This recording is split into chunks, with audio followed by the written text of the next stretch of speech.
Arun, such a pleasure meeting you today. Same to you, sir. Same to you. Arun, I know you're based in Gujarat, Yes. doing a bunch of things on IP. Yes. Can you just enlighten us on what you exactly do? So I'm basically an IPR attorney, and I have been working in this field for last almost 10 years now. Okay. I had an electronics background, like technical background, so I understand the technicalities in the market, current AI, ML. So the technologies we understand. So we are working with many startups, and we are helping them create some sort of monopoly in the market. Because for startup, if they don't have any sort of monopoly or competition limiting strategies or competition elimination strategies, then there might be next month there will be another startup with the same idea. So we are trying to create strategies using AI, using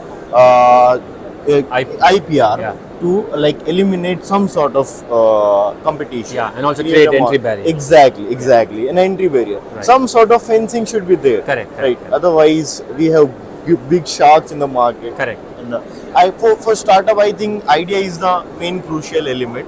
Other than that, they don't have any asset or capital with them. So the idea is most crucial element. It should be protected. Very true. And I think the old school philosophy that and somebody has an early starter advantage is actually proving to be ulta in this space.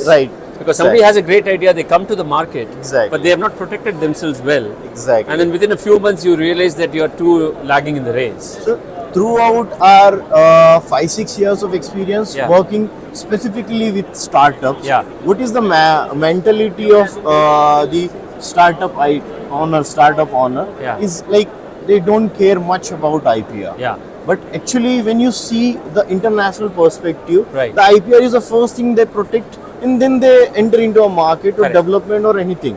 So idea is, because since idea is most crucial part, why shouldn't it be protected? Very true. Spending something on the idea itself is initial stage. I know patent is not for poor people thing. It requires some certain amount. But it's not like that it will not be an asset. So ultimately the valuation of startup will increase with that. It will attract the investors as well. If something is protected, investor will try. Being an investor, for example, let's say you are investing in some startup. You will prefer sufficiently protected startup rather than an open startup. Absolutely. So that's the thing.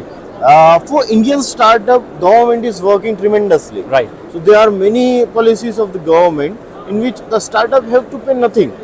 Like government is taking care of everything for the startup. It's a free meal. Exactly. So why startups are not taking that? So my concern right now is to away the startup to consider those things. When the benefit is being provided, then why shouldn't you take those benefits? Makes a lot of sense, Arun. In fact, interestingly, I represent eCirkle, as I was telling you.